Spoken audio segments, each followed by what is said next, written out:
What's up, guys? Welcome to your 18th Android tutorial for the new Boston.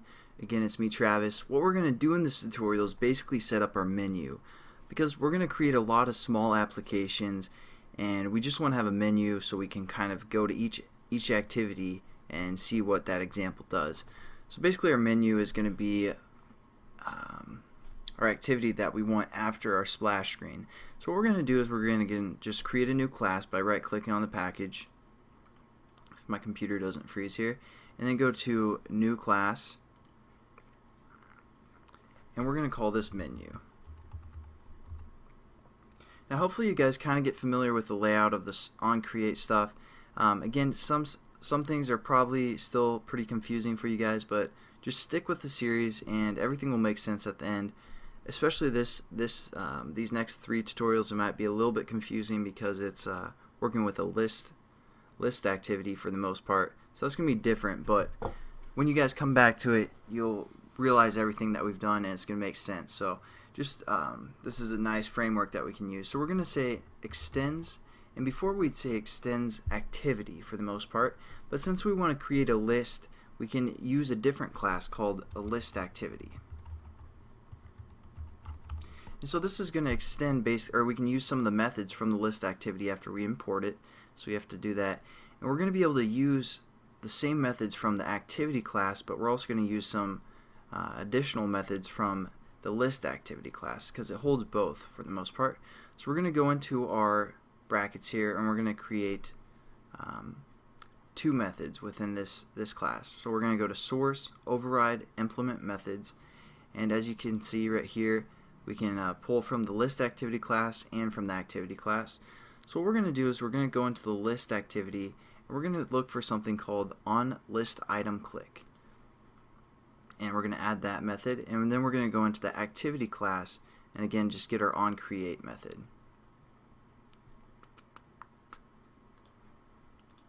For the most part, nothing too new here. What we're going to set up is a variable.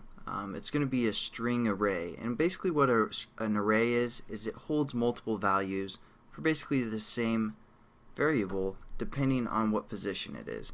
I know that's kind of confusing, but we're going to just set it up and I'll explain it as we go. And we want this string array to be able to be accessed by both our onCreate and our ListItemClick. And I'm just going to move this up real quickly, just because I can for the most part, above the onListItemClick. There we go. And since we want this string array to be accessed by both these methods, we're going to define it again above our onCreate method or above both methods. So we're going to say string, and we're going to call this string classes.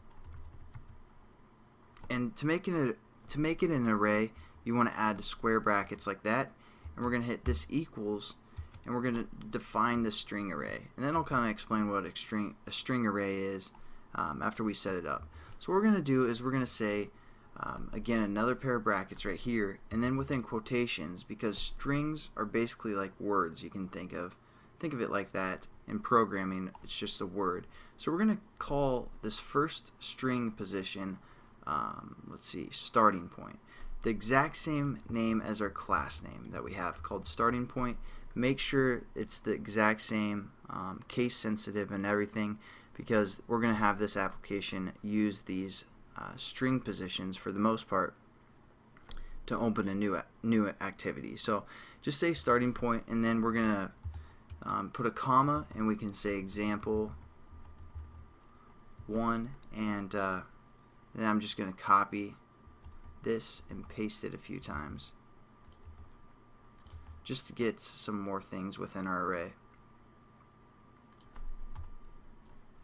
And I'm just it's still all in basically one line of code. I'm just copying and pasting. So we still need to enter bracket right here, and still need to finish it with a semicolon.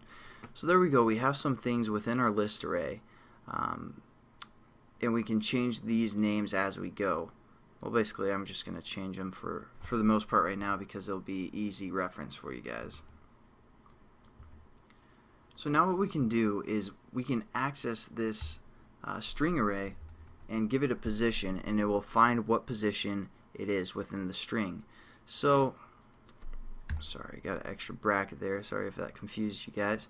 So now, for example, we aren't going to reference it right here, but for example, we can use the variable name called classes, and within the brackets, we can say 4, something like that. Now, what this is going to be equal to is our class's string array, the 4th position. So it always starts at a 0. So starting point is our 0 position. This will be our first position, position 2, position 3, position 4. So what this is equal to is the exact same as quotations example 4, which would be a string. So basically, hopefully that kind of makes sense, and we're going to use this more. Again, I know it's kind of confusing at the moment, but just stick with the series, guys, and everything will make sense eventually. Thanks again for watching. We basically just set up the string array, and we're going to finish this whole activity in the next couple tutorials. So I'll catch you guys then. Have a good day.